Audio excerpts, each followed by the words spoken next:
Hello, everybody, and welcome back to Expansive Astrology.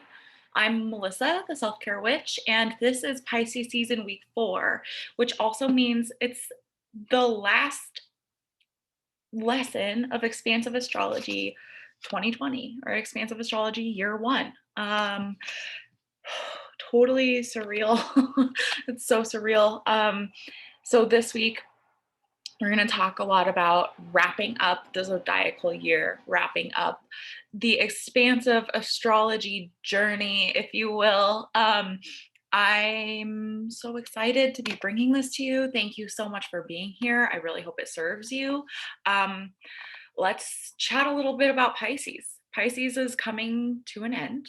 We're about to burst into the new astrological year with Aries again. Uh, and until then, we still have these beautiful invitations to um, self undo.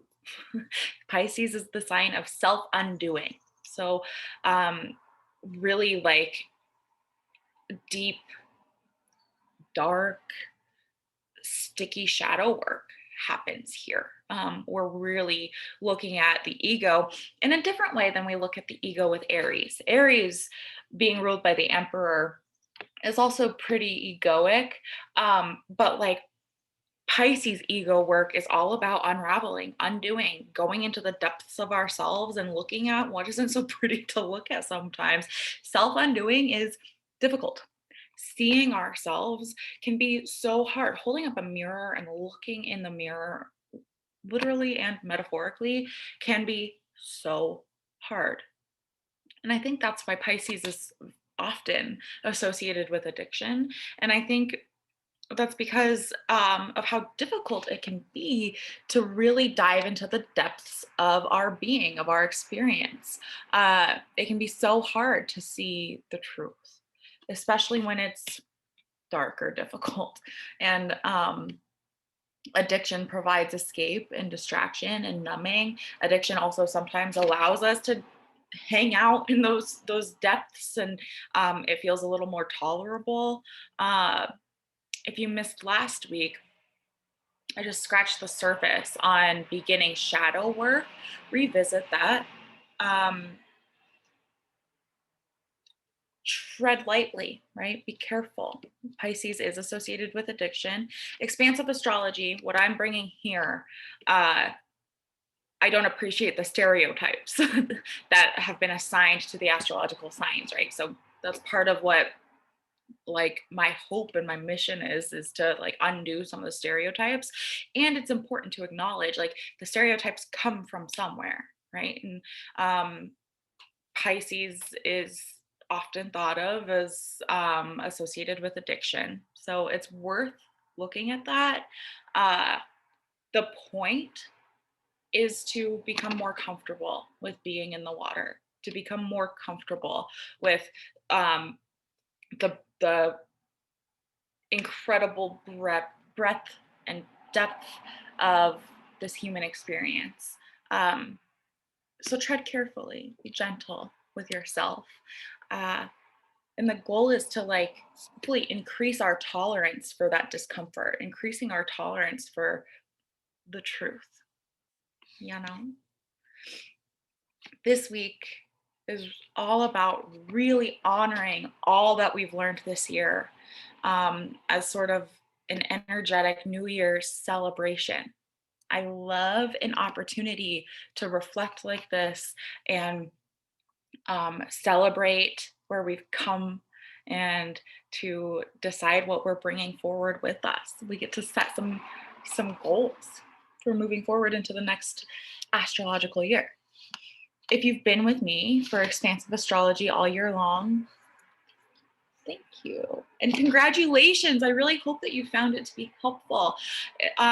Each season brings along its own medicine, right? It's like 12 little individual windows into our human existence, 12 different opportunities to drink in the medicine of the universe and to um, hone hone ourselves, hone in on what we want ourselves to be and to bring and to do and to experience.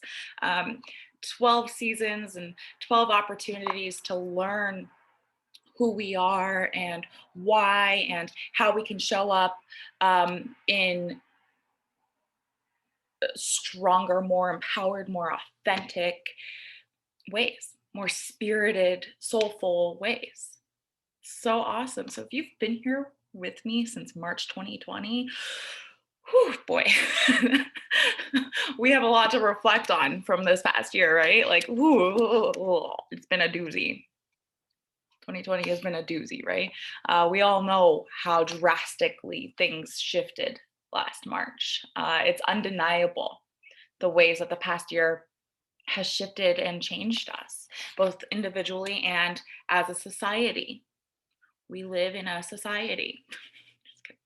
Um, there's been a lot of trauma and fear and disparity and illumination of disparity. Um, it's been a doozy, and like that sounds trite. um, we're still healing, right? And I hope that you are giving yourself the space to be in a place of adjustment and shifting and healing after the last year, no matter how it impacted you, right? For some of us, it was more impactful, more traumatic, more life changing than others. And no matter where you fall on that spectrum, like as a society, as a collective, this is a pandemic, right? Like the world has been affected by this in some way or another, to some degree or another. So, whatever degree that is for you, I hope you really honor it. And I hope you still allow yourself a lot of space and gentleness and grace in healing with this. We get to, and part of the work of this week, part of my invitation for you for this week is to look at where we've come, look at what has shifted for you, and find gratitude for the lessons, because God, if your eyes have been open, there's been plenty of opportunities to learn things, right, about yourself and about the collective society. And we can experience so much gratitude and gratefulness for the lessons. And uh, there's been trauma too, right? So I think part of the beauty of having our lives uprooted in such a fucked up way is that then we get to choose what is coming with us moving forward. Um, Many of us have realized that the old ways of being were not and are not working for us anymore. So, again, my invitation for you is to really look at what is working for you, what was working for you, and what is not. What do you need to leave behind? If and this relies upon privilege. It's very privileged to decide like a 40-hour work week isn't working for me anymore, and I don't want to put on a bra every day. Like some things um, we can't change, right? But I really want to encourage you to empower yourself to leave behind what doesn't work, dream big, get radical. Don't drain your 401k. Maybe don't like quit your job and run off to another you know land. I don't know. Be wise, be smart, be careful with yourself, and let's really use this opportunity where it's almost been like a tower experience in the tarot, where like we didn't choose this. I'm sure none of us would have chosen 2020 to look how it did, right? And the way that things were wiped out for us, all that we can do is zoom in to where we are right now, right here, right now, and look at what is in front of us, look at what we have to work with, look at the foundation of our lives, and rebuild from there. And we can do so. We're wiser now, right? The phrase for Pisces is I believe.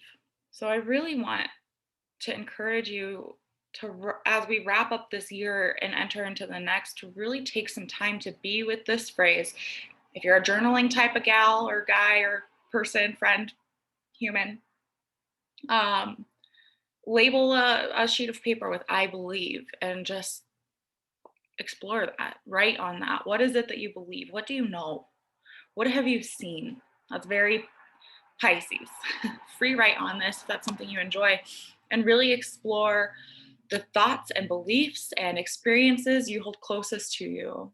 Um, in this is in Cancer season, we explore our values, and in Scorpio season, we explore our connection with intuition. Right, this is a very water energy type thing. When we consider what we're carrying along with us and what we're building our life upon, what do you believe to be true? What does your like roadmap for life consist of and look at? What exists in your foundation that you hold closest to your heart? Refine that, reflect on your beliefs and what you're taking with you into the new year. 2021 is ruled by the Hierophant, which is, I'm tempted to say it's a misunderstood sign, but I don't want to I want to respect the different beliefs of what the Hierophant is, right? So I think it's kind of misunderstood, or not given a very fair chance. Oftentimes people think of the Hierophant as some other teacher or leader or guru or pastor. Brene Brown. Brene Brown is my Hierophant. Just kidding. And that's beautiful, and it can look like that. It can look like some outside teacher. But the way Soul Centered Tarot teaches the Hierophant, which is by Lindsay Mack, my tarot teacher, my lineage, it's all about tapping into the Hierophant within, the wise teacher within. You're seeing ourselves as our own knower, seer, teacher, guide. And that doesn't mean shunning any other potential teachers or guides, right? But really honoring the guide, the wise teacher that's within you. So I think this is brilliantly timed work. As always, it's divine. At the end of Pisces season, we're really looking at what is it that you believe? What are your values? What are you bringing with you? What are you leaving behind? Because we're bursting into a Hierophant year where it's time to embrace that you know best for yourself. How does that feel to say that you know best for yourself? And the more that you can trust that and connect with that and honor that, the better, the more soul centered you will be. Perhaps a little more fearless too. What would that look like for you? It excites me. The idea excites me. So, with expansive astrology, I've really worked to bring you 12 seasons or 12 windows into your life, right? So, this is like the third or fourth time I'm already saying this video. I have a lot of invitations for you this week. My big invitation for you this week is to write out the 12 seasons and explore and discover the many ways that you've grown.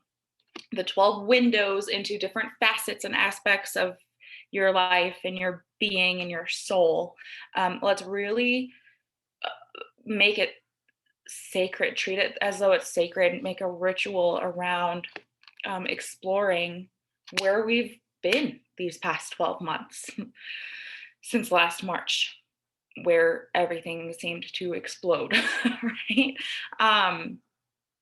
So, and I also recommend kind of scrolling back through your phone and looking at the photos that you've taken in each of these seasons, and just kind of revisiting like what your mindset was like during these different times, what was really present for you during these different times. If you have had a journal or an expansive astrology journal, or like a moon phases journal that you've been like writing your manifestations in or something like that, go back through and really like consider this a sacred practice of honoring where you've been. Um, all of the work that you've done, all of the massive shifts that have happened, all of the things that have happened to you and for you and because of you. Um, let's honor the magic of this year. And along with that, the bitter medicine that's come with this year, too, the fucking trauma, the loss. Um, yeah. So I'm going to go through the 12 seasons and what those windows have looked like. Feel free to follow along and write them down and pull tarot cards for each of the seasons. What did this season teach me this past year? What was my takeaway from Taurus season? You know, whatever feels inspired by you. You are your own wise teacher. You don't need me to tell you what to pull or what to ask the tarot. Um, yeah, let's do this. So first we have Aries. Aries is all about the self. The phrase is I am. And in Aries season, we learn what it means to become the emperor of our own life, exploring how we take up space without crowding others out, how we can speak our mind effectively, again, without crowding others out, honoring ourselves with a capital S self, like honoring who you are, doing some ego work too, like managing your ego, finding pride without without being like narcissistic. What was last Aries season like for you? What were you wishing for? What were you dreaming of? What were you experiencing? What did you learn about yourself during Aries season last year? And what do you want to take with you from that into the next year? Next, we have Taurus, whose phrase is I have, and is all about like possessions. Taurus invites us to stabilize ourselves and tend to our foundation. It's all about stability and security. We get to explore our innate gifts and beauty that we bring and connect to our inner teacher. Again, like Hierophant vibes with Taurus. Gemini, the third season, the phrase is I think.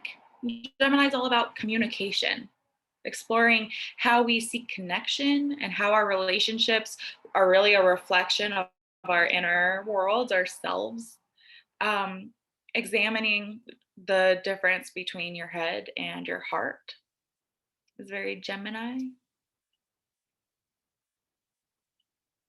Gemini is a lot about relationships. What do you want to bring forward with you in terms of relationships and communication into the next year? Cancer season, our first water sign of the zodiacal year. The phrase is I feel, and Cancer is all about home, a sense of home. So Cancer invites us to seek a sense of home within ourselves, as well as like fostering comfort in our external worlds.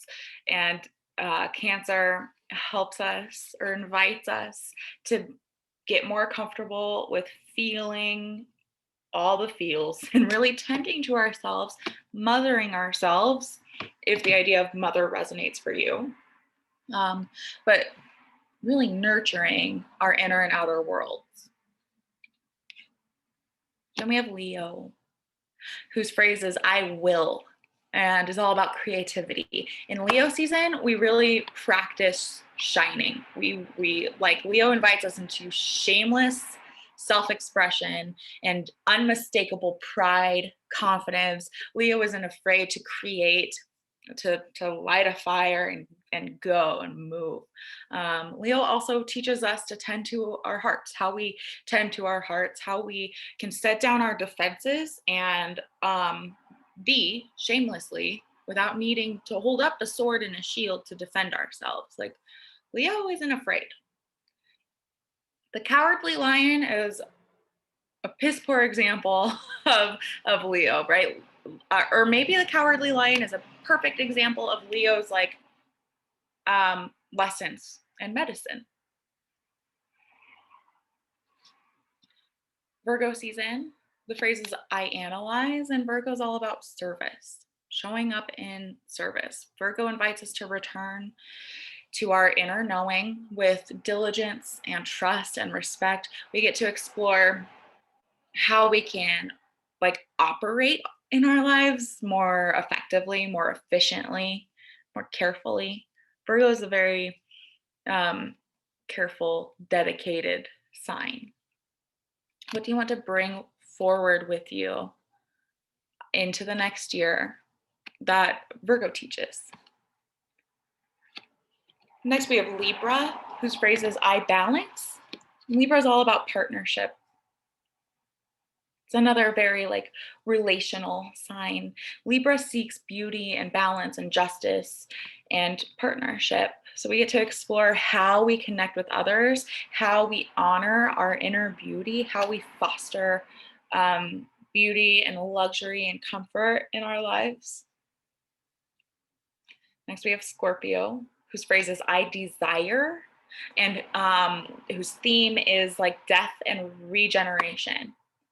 Scorpio really points us to the death or life, death, rebirth cycle that happens. So being a sign with such resilience, Scorpio really invites us to look deep within ourselves and shed old skins. What needs to die to make way for the new? How can you connect with your intuition even more deeply and with more trust? How can you allow deaths and losses to happen in your life and still grieve, right? When we need to experience the loss and the trauma, but also trust and move forward. Sagittarius, the phrase is I see. And the theme is mental exploration. So with Sagittarius, we're invited to implement all the work we've done thus far to really shoot for the stars. The dreams with Sagittarius are endless. Like Sagittarius is about like galloping off into the night, shooting for the stars, and dreaming big. How do you want to honor Sagittarius in the next year and the influence of Sagittarius within you over the next year? Next, we have Capricorn, whose phrase is I use, and they rule the house of career. So Capricorn is truly the greatest of all time. Capricorn is the GOAT. Capricorn invites us to honor and apply our strengths to our ultimate goals with precision and skill. So Sagittarius comes first to really help us dream big and shoot for the stars and dream big, really look at our potential for the world and know that we could quit our job and get up and move at any time. Like the possibilities are endless for us. And then Capricorn kind of lets us like hone that back in a little bit and get wise about our dreams and how we can make our dreams a reality. Then we have Aquarius, whose phrase is I know, and whose theme is hope. Beautiful. I'm biased. Aquarius invites us to get weird, to make a name for ourselves, to take the road less traveled and bring change to the world. Aquarius is all about hope, holding hope for change. The water bearer invites us to examine your unique footprint on the world and how much power we have. Our weirdness, our innovative thoughts, our unique like blueprint of what makes us up has a profound ripple effect on the world around us. We have so much magic and power, and Aquarius really invites us to use that power shamelessly. And then finally, we have Pisces, whose phrase is I believe, and who's all about self-undoing, right? So last but not least, emotional Pisces invites us to explore all that we've learned throughout the year and how to fully honor our intuition, bearing the weight of the entire zodiacal cycle that we've experienced. Pisces is heavy. Maybe not. Let me rephrase that. Pisces is strong. Pisces can hold a lot, bears a lot of weight. Um, so, so the idea is to kind of write 12 different intentions, 12 different resolutions, if you will. This is a new year. Using these themes, these 12 seasons, the themes, what are your goals? What do you resolve? What are your intentions? What do you resolve to do moving forward with yourself, with your bad self? How do you want to show up? How can you use these themes and energies and ideas to empower yourself, to know yourself, to create a world that you can feel comfortable and proud of? Don't forget how much power you have. The way I am teaching expansive astrology, you'll see the themes of shamelessness and shining bright and owning your shit and empowering yourself and showing up effectively to where like your dreams are unfolding and manifesting and you're not shitting on anybody else. um, that's my goal for you. That's my goal for everybody, because when we all show up in the full force of who we are, when we can show up in our power, God, the whole world benefits, right? Your power and your empowerment and your happiness and your shamelessness and your willingness to be vulnerable and messy and seen sets the whole world on fire in a good way, in only the best ways. The more we can receive, the less we need to take. The more we can really touch in with ourselves in the present moment and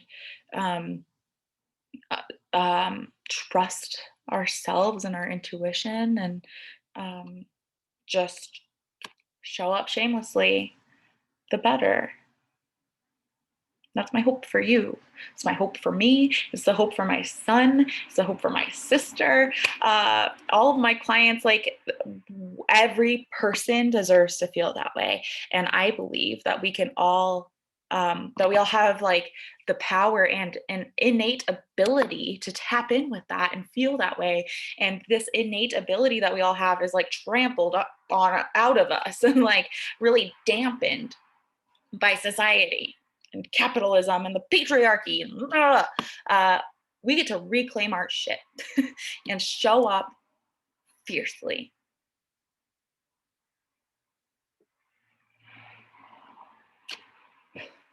So that's what I have for you this week, and that's the end of Expansive Astrology 2020.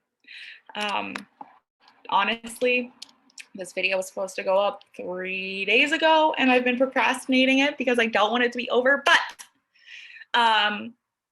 like, what a sacred, beautiful way to end. And I'm not done yet. Expansive astrology will live on. We're just entering a new year of expansive astrology, so things are going to look a little bit different. I imagine it will some of the details will unfold as I work it and as it's created, just like this past year has been. It's expansive astrology has kind of told me what it wants to be as the year has unfolded. So I'm just gonna keep trusting and allowing that to be the case. What I do know is that Expansive Astrology Year 2, Expansive Astrology 2021, is going to include a lot more detail about working with the moon cycles. So we're still going to use these 12 seasons as 12 different windows into our lives. And then we're adding in working with the moon, some moon magic with Melissa. So stay tuned for that. The first new moon happens on March 13th, and then Aries season begins on March 20th, I believe. It might be the 21st this year.